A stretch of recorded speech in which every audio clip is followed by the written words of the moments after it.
It's staggering just how many Austrians were influential. They really changed the face of Hollywood. They really came here and they brought with them the artistry that they had accomplished in Europe.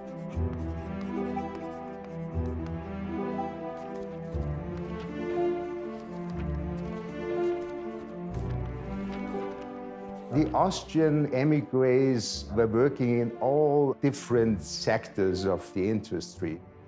Directors such as Billy Wilder, Fritz Lang, Fred Zinnemann, Otto Preminger. People like Gina Kaus, Vicky Baum. There were actors like Hedy Lamarr, Peter Lorre, or Paul Henreid.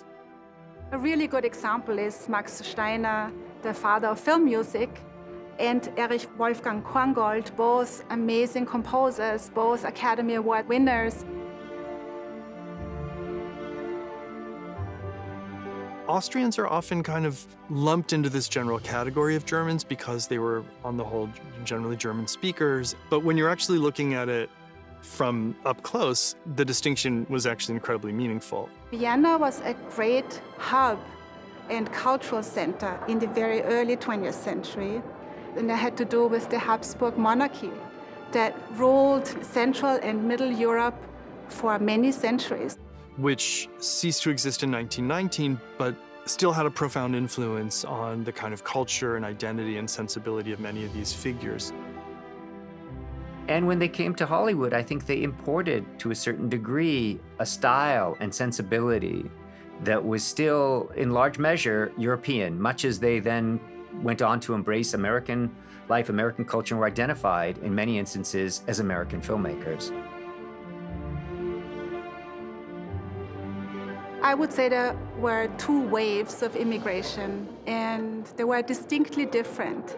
The first wave of immigration was more in the early 20th century, and that was an immigration for better opportunities, to have a better job, to have greater creative opportunities, which was during a time when Hollywood didn't really exist yet. Early Austrian émigrés thought better working opportunities in the US film industry when Europe was still in ruins after the First World War. And then the second wave is very, very different, because that was a wave of forced immigration. The Nazis took over Germany in 1933, and then in 1938, the Anschluss in Austria happened. And quite immediately, the same what had happened in Germany happened to Austrian Jews. They were filmmakers, they were studio heads, they were actors, directors, writers who were forced to leave Central Europe at that time in the 30s and 40s.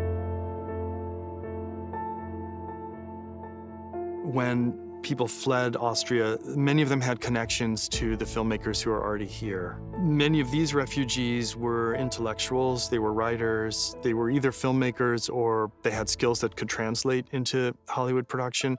So Hollywood was a space for them.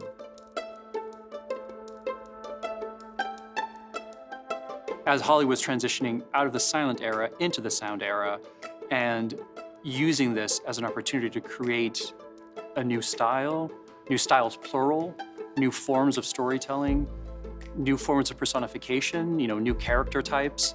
All of this, these émigrés were there at that exact moment and helped in some cases really shape and direct some of that.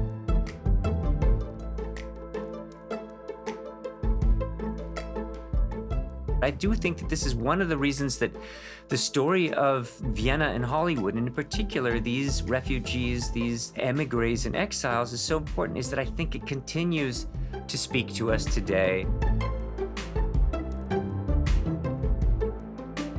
Oh, the story is so important to tell, I believe, as an example, to go deeper into a cultural background and talk about nuances of people who came here and helped shape what we call American culture.